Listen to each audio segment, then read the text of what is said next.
Periodistas y activistas acusan al gobierno de espionaje. La presidencia lo niega y les pide denunciar ante la PGR. Otra vez los penales. En Nuevo León protestan en el penal del Topo Chico y dejan un lesionado, mientras en Tamaulipas 8 menores escapan del tutelar de Güemes. Los tequileros emboscan y matan a 4 agentes de la PGR en Guerrero. Hay 7 más lesionados. A un mes del linchamiento del ruso en Cancún, ¿qué ha pasado con su caso? Se lo vamos a mostrar, estuvimos en su departamento. Taxistas agreden a conductor y pasajeros de Uber. Todo queda grabado en video, pero no hay un solo detenido. Esto sucedió en Nuevo León.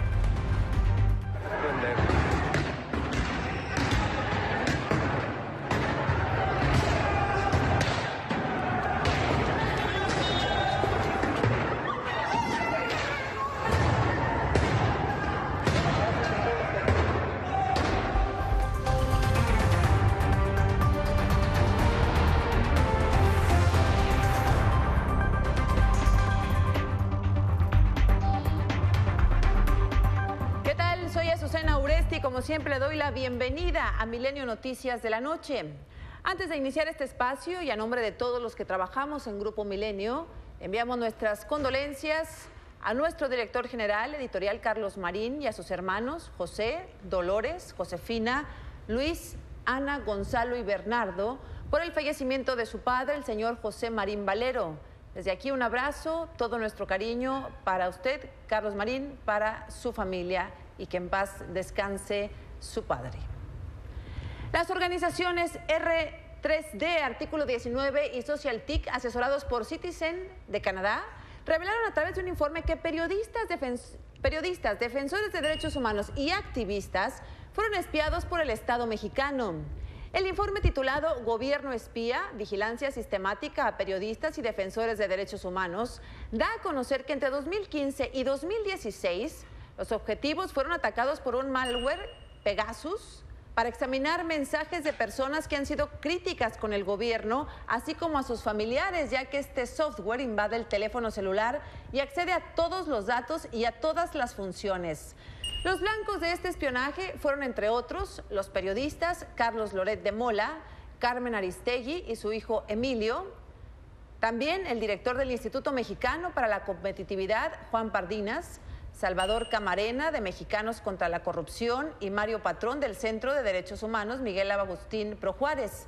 Además, se encuentran abogados que investigan la desaparición de los 43 estudiantes de Ayotzinapa. Le decía entonces que estos influyentes personajes habrían sido espiados a través de un software malicioso llamado Pegasus, que según este reporte fue contratado por el gobierno mexicano.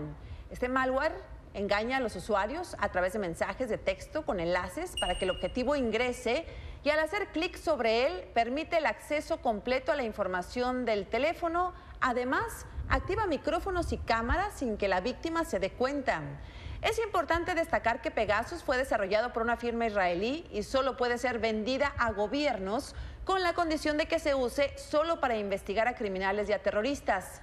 Según el mismo reporte, se tiene el registro que Pegasus fue comprado por la Secretaría de la Defensa Nacional, la PGR y el Centro de Investigación y Seguridad Nacional, el CISEN, por un total de $80 millones en 2011. Como dato, usar Pegasus para espiar 10 teléfonos celulares, por ejemplo, cuesta $650,000 más los $500,000 de su instalación. Bien, pues esta fue la manera en que se habría llevado a cabo el espionaje de estas personas en México. En el caso de Carmen Aristegui, entre el 8 y el 13 de mayo de 2015, recibió 4 intentos de infección entre notificaciones bancarias, avisos sobre problemas con el pago de servicio e incluso un presunto mensaje de Uno Noticias. Sucedió después de que publicara el reportaje sobre la Casa Blanca de la primera dama y ella estuviera en litigio por su despido en MBS. Carlos Loret de Mola recibió 8 de estos mensajes entre el 20 de agosto de 2015 y el 15 de abril del 2016, con mensajes, por ejemplo, sobre problemas con su visa, facturas vencidas, algunos rumores sobre él en Univisión e incluso una alerta Amber. En ese momento, él había escrito sobre las ejecuciones extrajudiciales en Tanajuato y las irregularidades en la ley anticorrupción. Juan Pardinas del IMCO recibió mensajes entre diciembre del 2015 y enero del 2016 con títulos como "Falleció tu padre", "Afuera de tu casa hay sujetos armados", En ese tiempo, Pardina revisaba la ley anticorrupción y la iniciativa 3 de 3. Respecto a Salvador Camarena, fue entre el 24 y el 25 de mayo del año pasado, tras publicar los millones desviados por el gobernador de Veracruz, Javier Duarte, cuando recibió estos mensajes. Son algunos de los ejemplos de cómo se instaló el software en los teléfonos celulares de estas personas. Ante ello, los afectados presentaron una denuncia ante la PGR y en una conferencia pidieron medidas cautelares a la Comisión Nacional de los Derechos Humanos e informaron a organismos internacionales de protección de garantías. ¿Qué tiene que decir el jefe del Estado mexicano si entendemos esto, como lo acaba de decir Salvador Camarena, como una operación de Estado? Han utilizado nuestros recursos, nuestros impuestos, nuestro dinero para cometer ilícitos. La Secretaría de la Función Pública solicitó a los activistas que habían sido espiados pasar a la ventanilla de la Procuraduría General de la República. En el caso del INAI se mencionó que reprobaba los hechos de espionaje, pero no advirtió sobre un mecanismo de investigación. Los momentos de mayor ataque se relacionan con muchos casos con las coyunturas críticas del trabajo de los objetivos, como los Panama Papers, la Casa Blanca, Ley 3 de 3, Ayotzinapa. Que transparente si hay órdenes judiciales emitidas para todas y todos los que estamos aquí sentados, ¿sí?, que facultaran en todo momento una investigación legal de nuestras comunicaciones privadas. Bueno, a la conferencia no asistió el periodista Carlos Loret de Mola, pero más tarde, a través de sus redes sociales, publicó un video donde dijo que, bueno, pues se arrepintió de no haber acudido y explicó las razones de su ausencia. Recapacité, la verdad es que estaba yo equivocado. Es claro que quieren que sepamos que nos están espiando, quieren hacernos sentir vulnerables, que sepamos que ellos saben de nuestros hijos, que ellos saben de nuestras vidas privadas y han logrado crear ya un clima de inseguridad, de temor y de impunidad para todos los que buscamos difundir verdades incómodas. Respecto a este muy grave señalamiento, el gobierno respondió a través de una carta firmada por Daniel Millán Valencia, director general de Medios Internacionales de la Presidencia de la República. Una carta, por cierto, sin membrete, sin papelería oficial, pero bueno, pues ahí se asegura que no hay ninguna prueba de que agencias del gobierno mexicano sean responsables de este espionaje descrito en el informe que ya le relatábamos. La Segov también rechazó esto a través del subsecretario de Derechos Humanos, Roberto Campa. Ha manifestado su posición en el sentido de que no tiene, no hay de parte del gobierno de México ninguna actividad como la que se ha señalado en el artículo. Yo he hablado con algunos de los defensores y que participaron incluso en la conferencia de prensa hoy, y ellos están a favor de una investigación y creemos que es lo que corresponde, pero el gobierno ha dicho claramente que no lleva a cabo actividades de esta naturaleza. Cabe destacar que no es esta la primera denuncia. En febrero se había ya dado la primera alerta. El 23 de mayo pasado también 10 organizaciones sociales anunciaron que abandonaban la alianza por el gobierno abierto, pues denunciaban justamente que el gobierno mexicano espiaba a investigadores y defensores de salud en nuestro país. Federico Berrueto, como todos los lunes. Federico, ¿cómo estás? Buenas noches. Muy buenas noches. ¿Cómo estás, Azucena? Pues preocupada por esto de lo que nos enteramos el día de hoy, Federico. Así es, mira, es un tema que no se puede ver con desdén, no se puede ver, no lo podemos trivializar, no lo podemos hacer menos.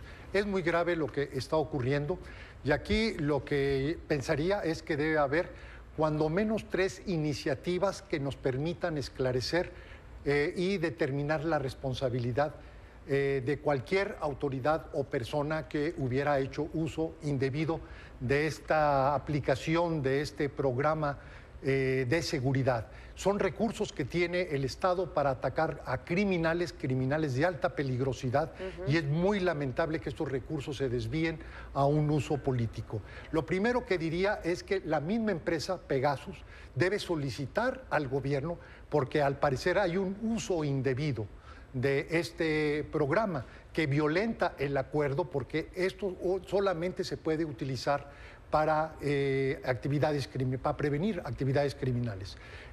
La segunda iniciativa tiene que venir del Congreso. El Congreso tiene que hacer una investigación, como lo hace cualquier democracia, para ver qué es lo que está ocurriendo en las instituciones del Estado. Y otro también que debería haber es el mismo gobierno debe abrir un proceso de investigación a su interior para determinar, bueno, qué es lo que está ocurriendo, si efectivamente el gobierno no tiene nada que ver, como se ha dicho en algún momento, o si alguien con acceso a estos instrumentos hizo un uso particular, privado, comercial o de grupo, con un propósito que nada tiene que ver con las instituciones que están para combatir al crimen. Ahora, Federico, tú haces un señalamiento que es muy importante. Este software o, digamos, este programa se vende solamente con la condición a los gobiernos, no lo puede tener ningún particular, a los gobiernos para que investiguen a criminales, a terroristas o cuando esté en peligro la seguridad nacional. Ninguno de estos tres supuestos justifica lo que podría haber pasado con los comunicadores, defensores de derechos humanos y algunas otras personas. Así es, mira, está la razón de Estado. La razón de Estado es algo muy simple. Y hay situaciones excepcionales donde las instituciones tienen que realizar actividades excepcionales para combatir a los enemigos del Estado. Es evidente que ninguno de estos casos aplica. Sí tenemos el caso pues, de criminales de alta peligrosidad y donde estos instrumentos son sumamente útiles para defender al país, al Estado de esas amenazas. Ahora dices, habrá que revisar si realmente el gobierno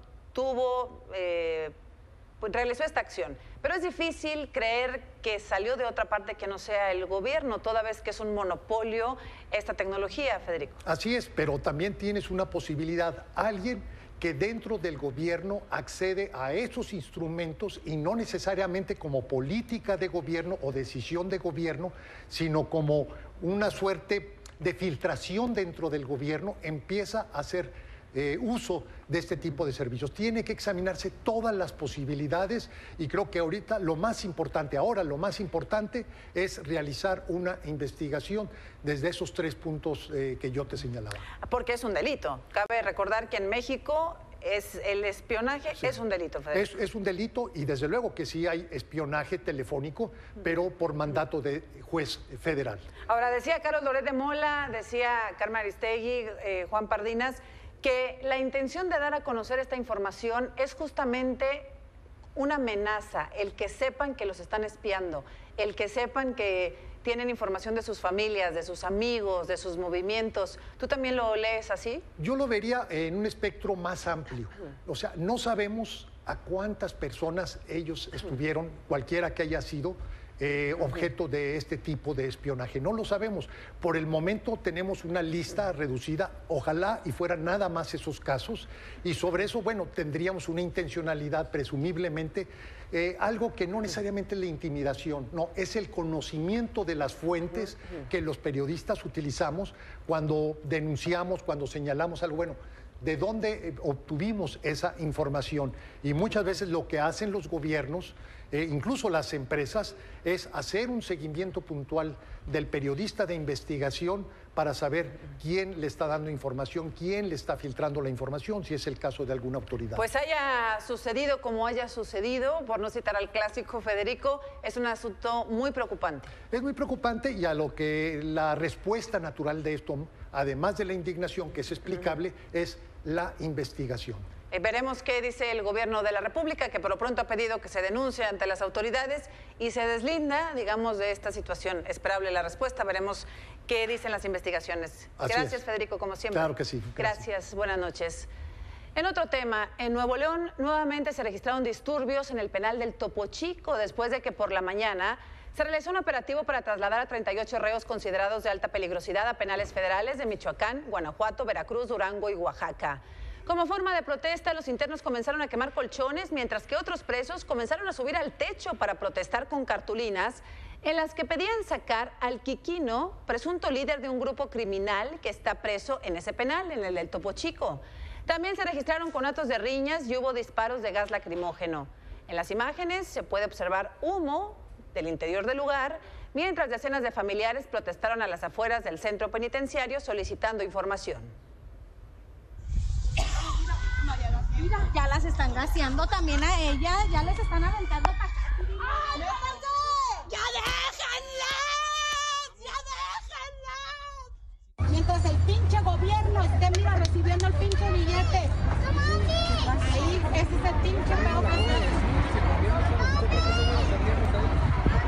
personas pertenecientes a un grupo delictivo iban a convertirse en los líderes de los internos.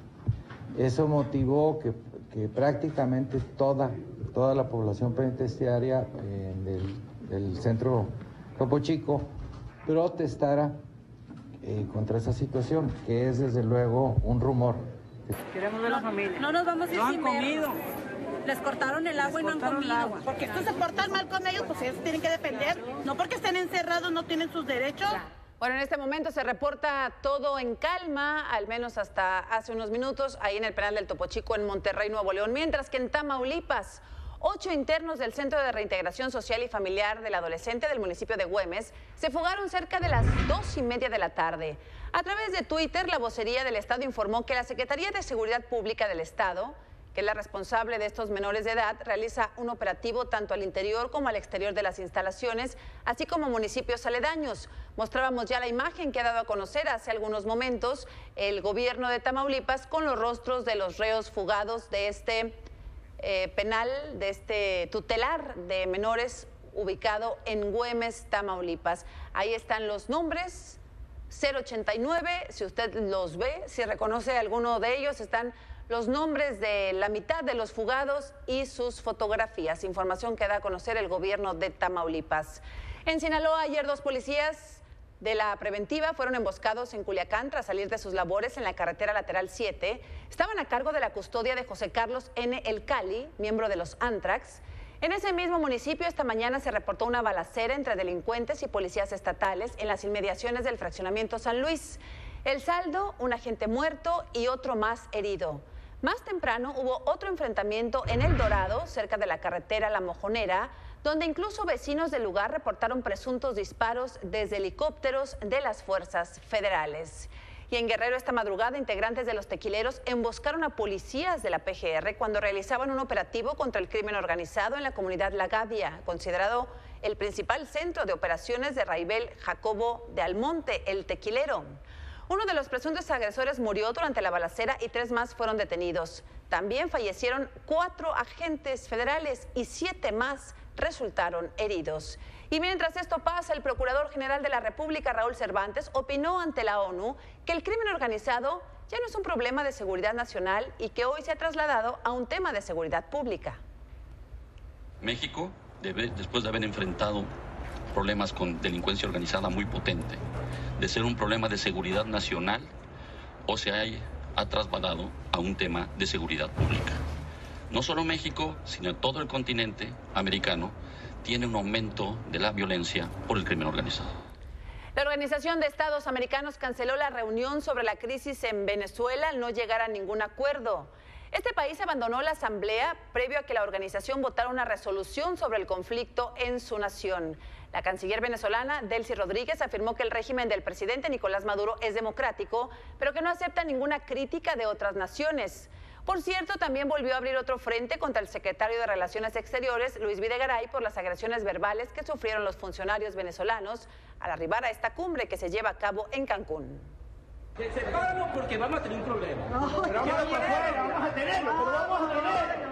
Los americanos, separan los americanos. Vamos a tenerlo. Pobre diablo. Repite el libreto. Anda a pasar tu libreto. Repite el libreto.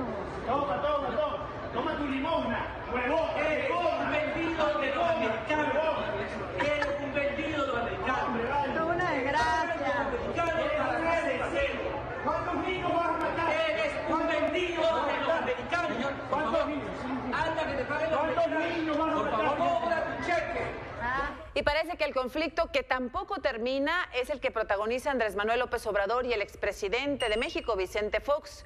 Luego de que el fin de semana, durante una conferencia sobre Venezuela, el expresidente asegurara que él tiene sus mañas para impedir que López Obrador llegue a la presidencia en 2018, el presidente de Morena respondió a Fox calificándolo como un cínico. Pero si no, el pueblo de México, yo me voy a encargar, yo personalmente, que ese cuate no llegue, porque no queremos otra Venezuela aquí, no queremos más populismo y demagogia. Ahora Vicente Fox, el demócrata, entre comillas, hablando de que no va a permitir y que va a utilizar todas sus mañas para impedir que haya un cambio en el 2018.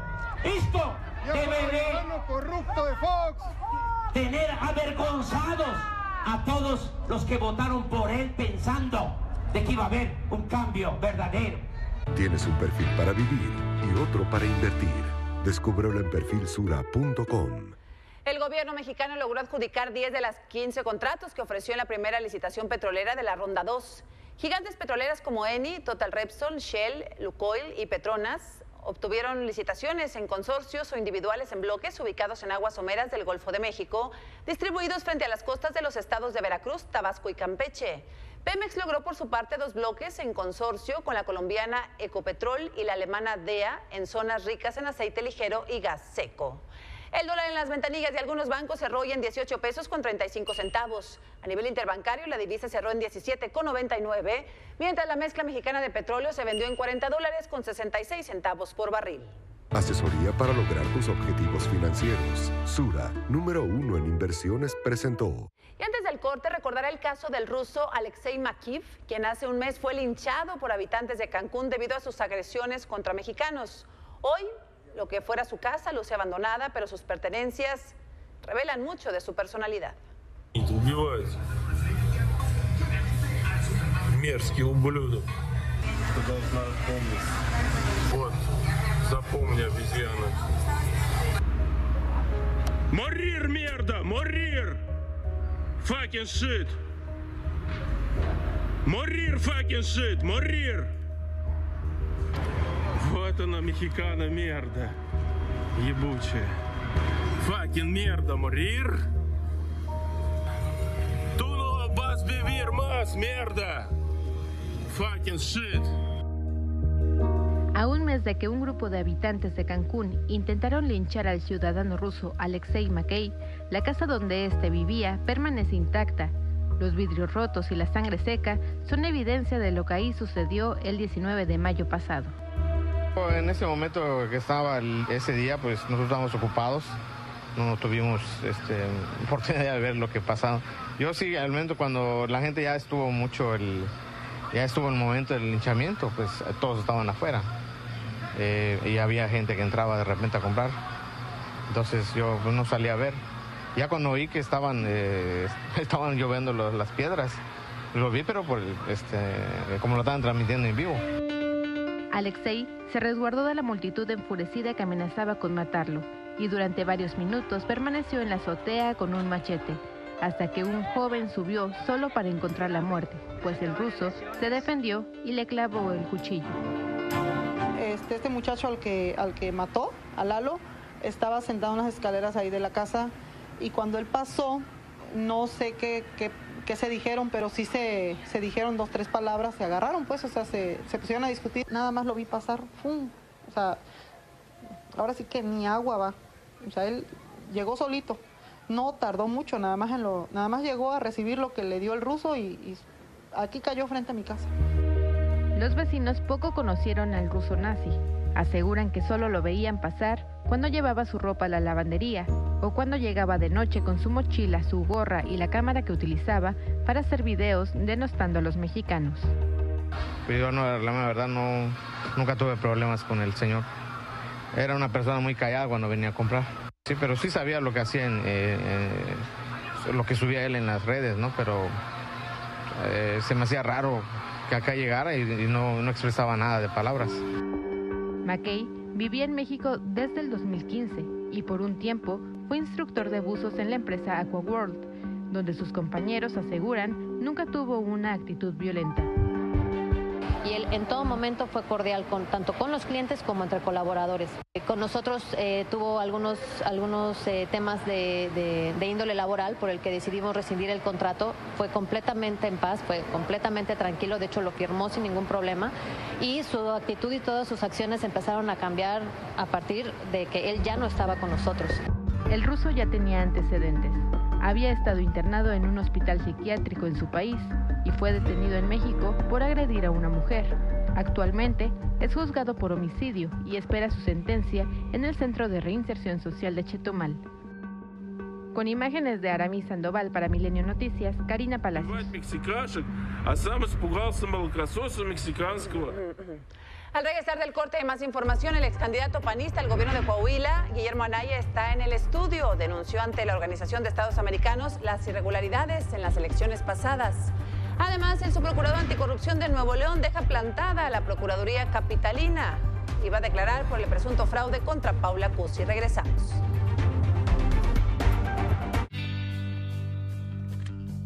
Me encanta la adrenalina de la velocidad.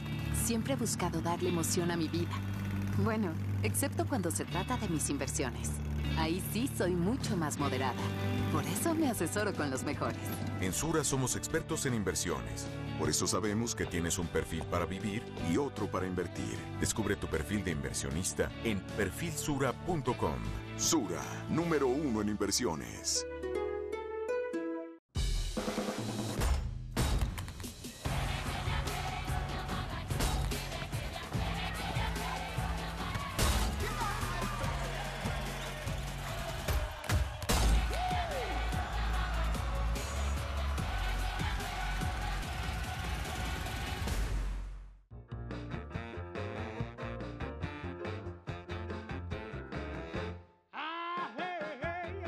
Sí te mereces el mejor plan.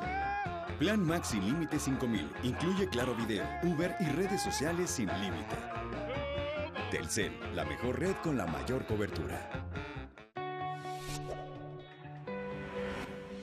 ¿Sabías que? El gluten se encuentra en muchos alimentos y forma parte de la dieta humana desde hace 10.000 años. El pan y los cereales que contienen gluten aportan nutrimentos importantes como proteínas, fibra, vitaminas del complejo B, minerales, entre otros. Obtén energía, consume pan de granos enteros. Parece que fue ayer cuando abriste las puertas de tu negocio buscando proteger su acceso. Hoy protege también el acceso a tu información con los planes Vas a Volar Empresas de Movistar Negocios, únicos con sistema Secure Mobile que brinda protección a los equipos móviles de tu negocio. Movistar Negocios. Continuamos en Milenio Noticias de la Noche. Ernesto Canales, fiscal anticorrupción de Nuevo León, estaba citado hoy en la Procuraduría de Justicia de la Ciudad de México por el desvío de $6 millones que le pertenecían a Paula Cusi, quien había contratado sus servicios como abogado. ¿Qué fue lo que pasó, Leti Fernández? ¿Acudió? ¿No acudió? Buenas noches, Leticia. Azucena, muy buenas noches.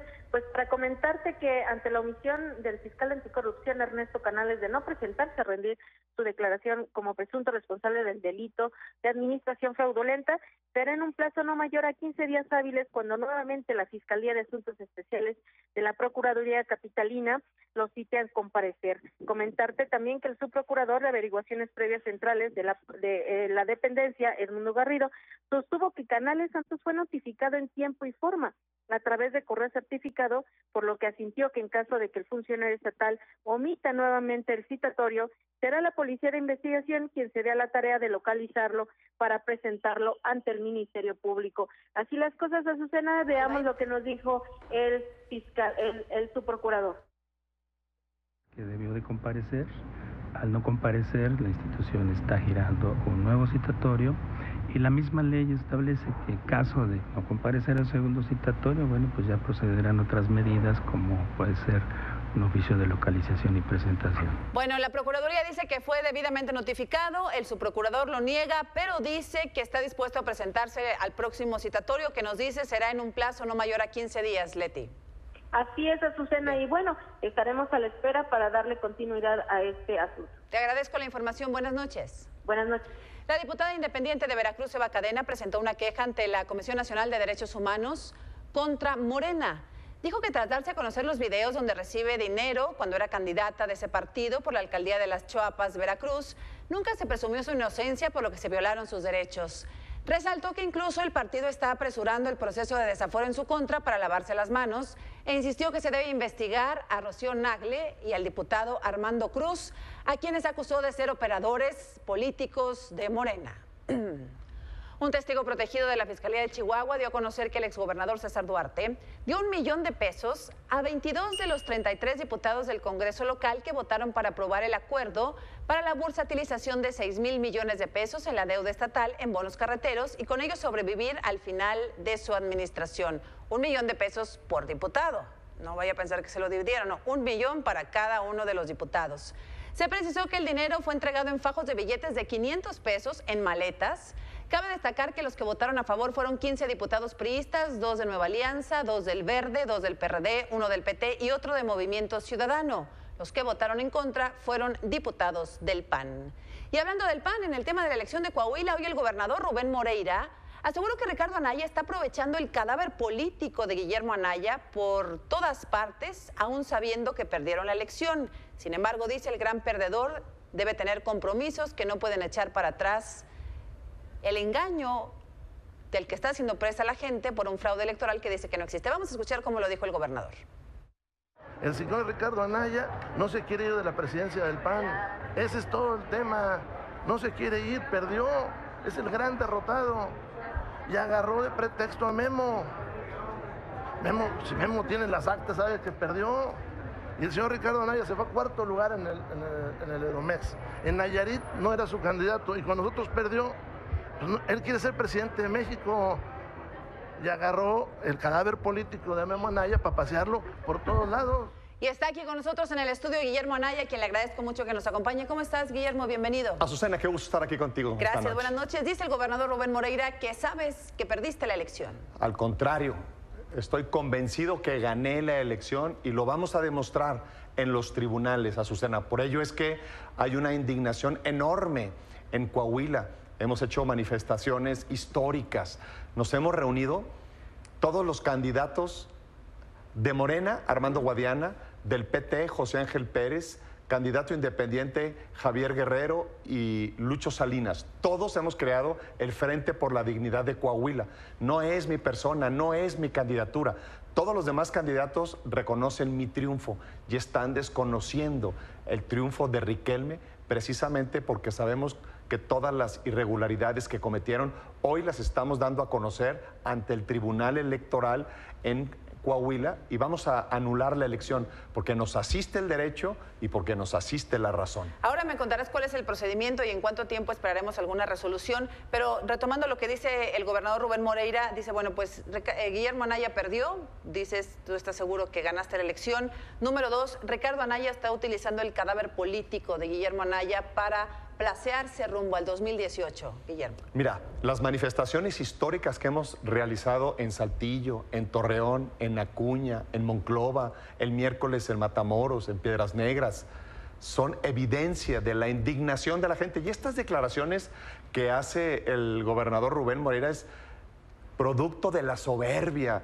Por ello la gente quiere que se vayan y por eso es que ganamos las elecciones y por ello es que están haciendo todo lo que esté a su alcance, como manipular las actas, los paquetes electorales, tienen al Instituto Estatal Electoral al servicio del gobierno del Estado. Tenemos evidencia, tenemos una impugnación, la más documentada en la historia, donde en 1000 hojas, con 14 agravios que hemos documentado en 200 pruebas, topes de campaña elevados, más del 400%.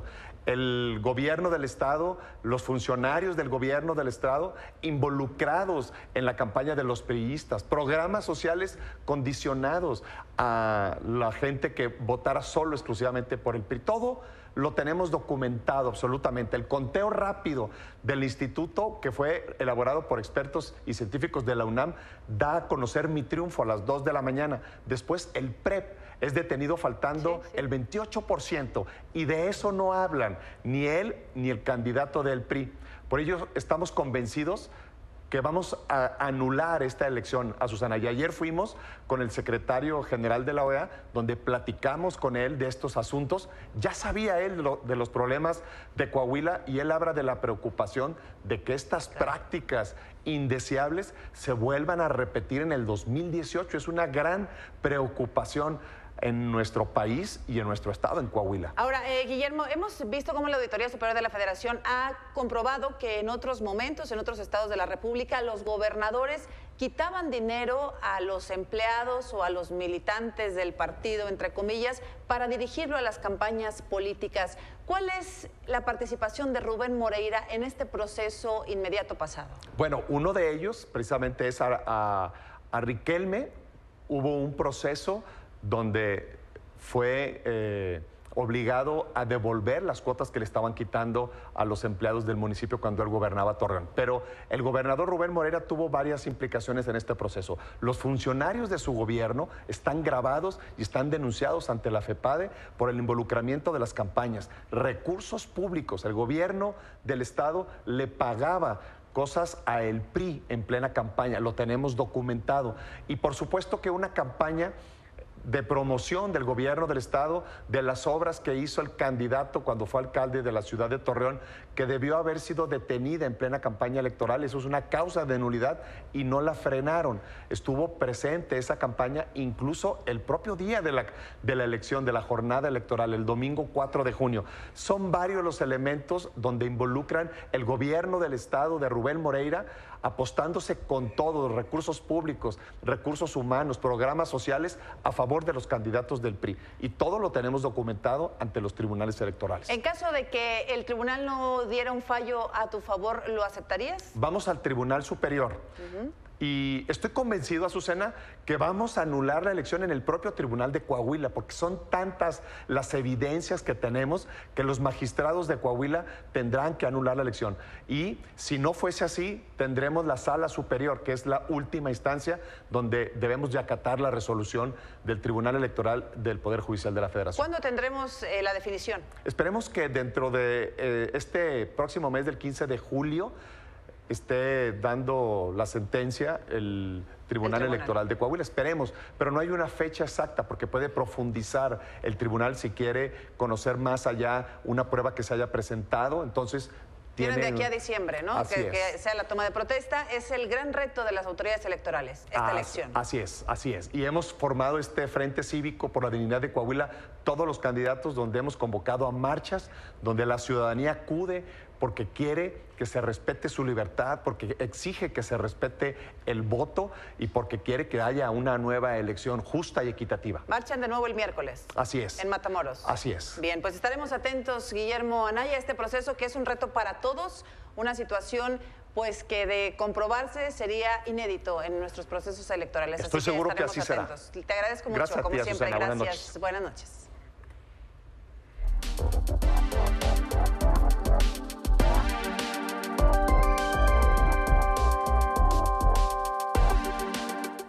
La venta de Roku, uno de los sistemas de televisión on demand más populares en el mundo, ha sido prohibida en México. Fernando Santillanes, cuéntanos. Buenas noches.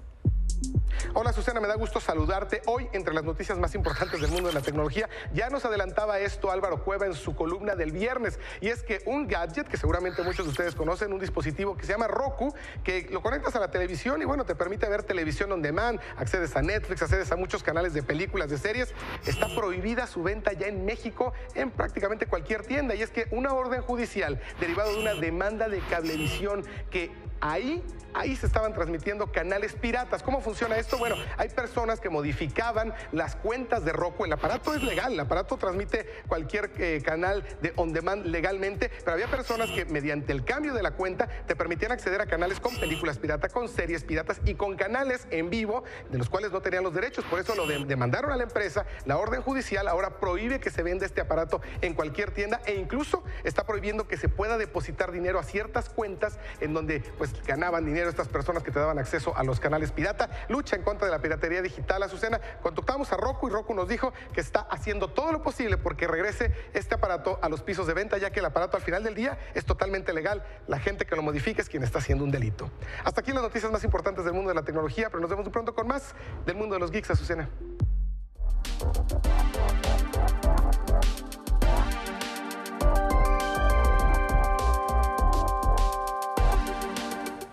En Reino Unido anoche hubo otro atentado terrorista, esta vez contra la comunidad musulmana en Londres. Un hombre de 47 años arrolló con su camioneta a un grupo de personas que salía de una mezquita, dejando como saldo un muerto y 10 heridos. De acuerdo con los testigos, el hombre gritó "quiero matar musulmanes" antes de ser sometido por varios ciudadanos y entregado a la policía. Este es el tercer ataque en su tipo en Londres, aunque el primero contra los musulmanes. Mientras tanto, en París, en los Campos Elíseos, se frustró un atentado luego de que un hombre aún no identificado trató de hacer explotar su auto. El sujeto relacionado con el yihadismo embistió con su camioneta de la policía, pero el estallido no ocurrió y el agresor murió en el lugar ya que su auto se incendió. Los gendarmes sacaron al conductor del coche, en el que más tarde encontraron varias armas y explosivos, así como un fusil. Y casi 2.000 bomberos continúan luchando contra el incendio forestal que inició el sábado en el centro de Portugal y que hasta ahora ha dejado 63 muertos y una cifra similar de heridos. Considerado ya el peor incendio en la historia del país ibérico, será combatido en las próximas horas con aviones cisterna de España y Francia. Regresamos con Pamela Longoria.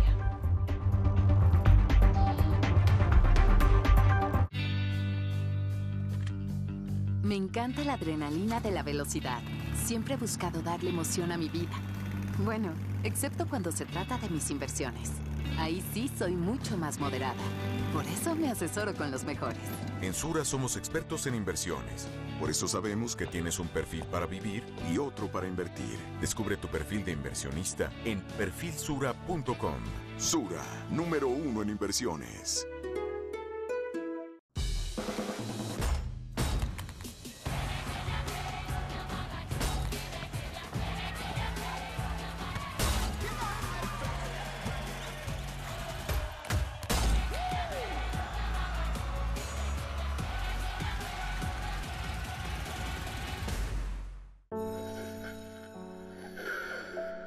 Cuando nuestros hijos ya no pueden jugar, algo grave está pasando.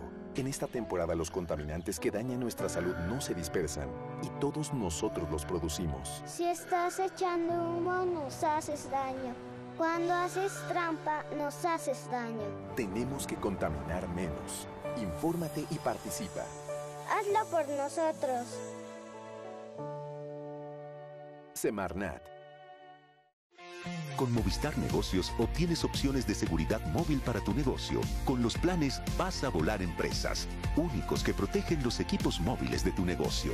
Llévate los mejores smartphones con hasta 15.000 megas para navegar, aplicaciones incluidas y llamadas ilimitadas.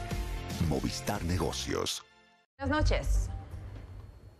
Azucena, gracias. Buenas noches. Listos con la información del pronóstico del tiempo. Lo que no es novedad, las altas temperaturas que continúan por tercera semana consecutiva en la mitad norte del territorio nacional, con un ambiente sumamente caluroso y valores máximos por encima de hasta los 38 grados. La otra cara de la moneda, en el sureste de la República Mexicana, hacemos un hincapié en Mérida, Yucatán y también hacia Cancún y por supuesto en la mayor parte del Golfo de México. Una extensa zona de bajas presiones generan este nuevo aviso ciclónico. Hay que mencionar este potencial ciclónico tropical número 3 de la temporada, que asociado a esta extensa zona de bajas presiones genera inestabilidad y se encuentra a 610 kilómetros al sur-suroeste de Morgan City, Luisiana. Tiene vientos sostenidos de 65 kilómetros por hora y su movimiento bien definido hacia el norte esperamos esté afectando para las próximas 48 horas directamente hacia estas zonas. Hablamos de High Island y también hasta Intercoastal City. Generan de estas precipitaciones y por supuesto está el aviso a una próxima tormenta tropical que no se descarta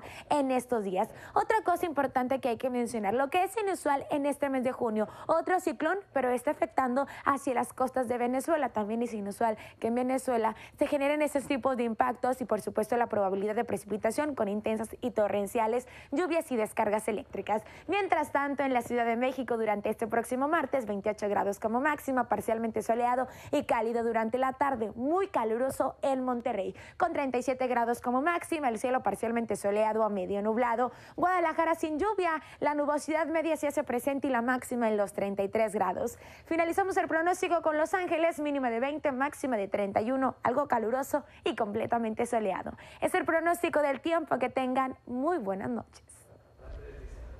Así la historia de este lunes 19 de junio. Gracias por su atención, buenas noches y hasta mañana.